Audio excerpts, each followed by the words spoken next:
20 plus years ago, then non-league side Exeter City couldn't believe their luck. They drew Manchester United in the FA Cup, an away tie at Old Trafford. They were going through dramatic financial decline. On the verge of going out of business with around £6 million worth of debt, they were taken over by their fans in 2003. Playing against Manchester United in the FA Cup was a lifeline, because with the FA Cup's financial rulings, it meant they would get 50% of the gate receipts that night. And for those that don't know, Old Trafford is big, therefore that's a lot of money. Unbelievably, against all odds, they drew the game 0-0 and forced a replay that would see Manchester United return to their home stadium and, crucially, see the game televised. Just these two games, as well as the TV revenue, was enough to completely wipe their debt and, in essence, save the football club from going out of business. Now, 20 years later, they sit 2 divisions higher than they were back then, and in a much better position thanks solely to FA Cup replays. Now, if you're not from the UK or you don't watch like a crazy amount of English football, you might not understand the phrase, the magic of the FA Cup. The premise is, anybody can play anybody. A team from the 9th division of English football could in theory end up playing against Tottenham. There's often crazy results, unbelievable cup upsets that can on their own completely revolutionise football clubs. Both in terms of putting them on the map in terms of new viewers on TV, but also propelling non-league clubs financially, or maybe even just saving them from going out of business, as I mentioned before. Everyone loves the FA Cup.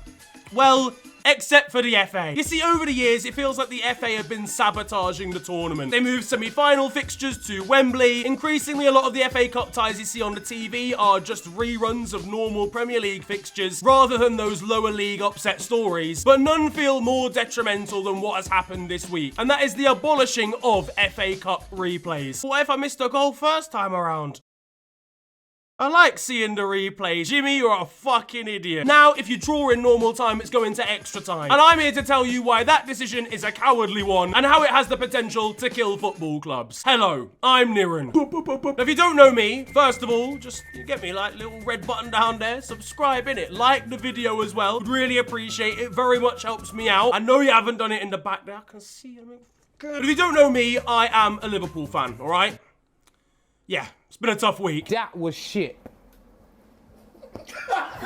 So in essence, I am a big 6 club supporter, alright? There's no need to boo me, guys. Come on, I know it's bad. So it might be a bit of a surprise me making this video because in theory, clubs like the one that I support are going to directly benefit from this. But I can't sit by and let this happen. A light needs shining on this situation. If you've been on Twitter and you follow the FA Cup over there, you'll know that a lot of people are outraged by this decision. So why are those fans vexed? Well, I mean, the first thing, again, is what I talked about kind of in the intro there with Exeter. You've got a lot of teams that have earned a lot of money over the years through replays, right? And I don't mean that in like a materialistic fashion. I mean as in FA Cup runs can keep clubs afloat. So the chance of that being taken away in terms of a second game via a replay, which they will have earned and they would have had to fight for quite significantly, you know, a League 2 side going to a Premier League side and earning a draw, they deserve the extra money of playing a second game, for sure. To lose, that's kind of like a double whammy because there's a chance that their game wasn't even on the TV in the first place because, as I said, the FA Cup have been moving towards showcasing Wolves versus West Ham United instead of a non-league side that's done a really good job. They probably weren't on TV in the first game, but if they force a replay, they'll probably be on TV. So now that's been taken away as well. But I think it's more the way that this has happened as well. Now, I'll let you guess, right? How many clubs do you think compete in the FA Cup every single year? If you said 732, you probably skipped forward in the video and then went back and answered the question. So You're an absolute disgrace. You're cheap. how many out of those 732 teams do you think were consulted about this decision? That's right, the correct answer was 20. And you know what? Whilst we're guessing, I'll let you guess what 20 clubs you think that was. That's right, ladies and gentlemen, you're a genius. It's the 20 Premier League clubs. So not only are EFL clubs having like an actual serious income provider taken away from them, they weren't even asked about their opinions or consulted about it beforehand. The decision was made for them by clubs that it doesn't even affect in the here and now. EFL and non-league clubs were given absolutely no say into these changes whatsoever, and that, I cannot lie, from all perspectives is scummy as hell. Why were they not asked? Because the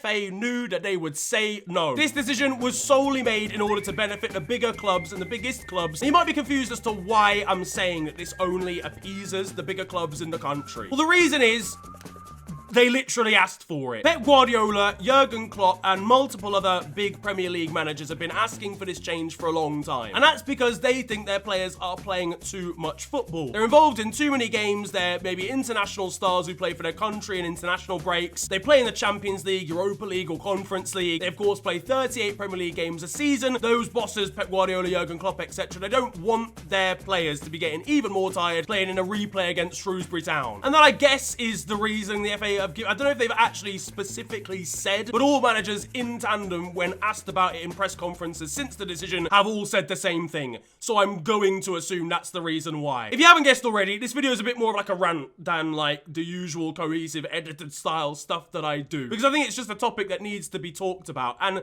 I'm gonna tell you now, that reasoning is complete bullshit. First of all, because EFL clubs, non-league clubs, play more games than Premier League footballers do in the first place. So how come EFL clubs are happy to do that and are happy to continue playing those replays? How are they able to achieve it with even smaller squads than a Manchester City, for example? If you don't want your players getting tired playing a replay against Shrewsbury Town, play the youth players. It's not difficult. It's what big clubs have been doing for ages. I remember Liverpool played Havant and Waterlooville, right? It sticks in my mind because that is not a real name for a football club. But regardless, right, we played young players and we struggled. Like Havant and Waterlooville, pretty sure the game was like 5-3 or something mental in the end. What I'm trying to say is that back then, there would be a little bit of a struggle, but it's because you'd put the younger players out. And we still do that at times, the bigger sides, right? But if you are concerned about Erling Haaland playing too many games in the month of January, for example, when a third round tie usually is, don't fucking play Erling Haaland then. Remixing the entire tournament to the point where it only benefits you now because your players are a little bit too tired is just a throw in the toys out of the pram way of dealing with the situation. Rotate the squad. You've got a bigger squad. Liverpool were having to play our under-12s in the final of the fucking Carabao Cup, let alone in the early stages. And I know what you're thinking, right? Niran, you don't care about the welfare of the players. I'm not saying that. I'm actually a big advocate for the fact that there are too many games in football. Though,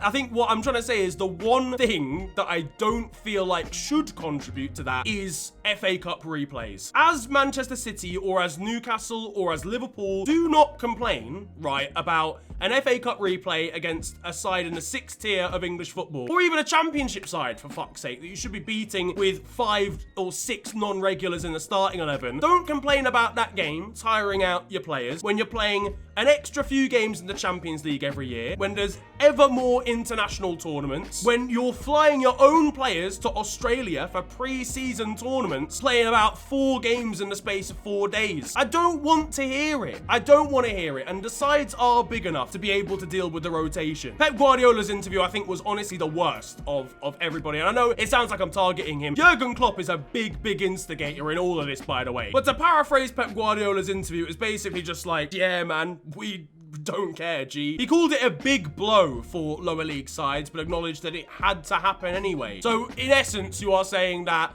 it's gonna be shit for the sides that aren't you, but it is what it is. I mean, I think another quote was like, what else can we do when we're playing so many games? Play some different fucking players, boss. Oh, sorry, woe is me. My big money backing oil company fucking Etihad 115 charges financially doping football club can't cope with 1 extra game in an FA Cup replay. How are we ever gonna cope? How are Southend United gonna cope? How are Macclesfield Town gonna cope? Because I'm telling you now, it might sound dramatic, right? And FA Cup replays are not the only thing that can keep a club afloat. I'll tell you what it helps. I'll tell you that for free. Grey Valley earned themselves a replay against League One Charlton Athletic last season. The FA Cup heralded it as an unbelievable underdog story. And I don't know much about Grey Valley Football Club. I'll keep it 100%. But what I do know is that them earning money from going and playing at the Valley, which is Charlton's stadium, that's a bit confusing, but going and playing at Charlton, and I think they ended up on TV as well, will have probably set them up for, like, at their level of football,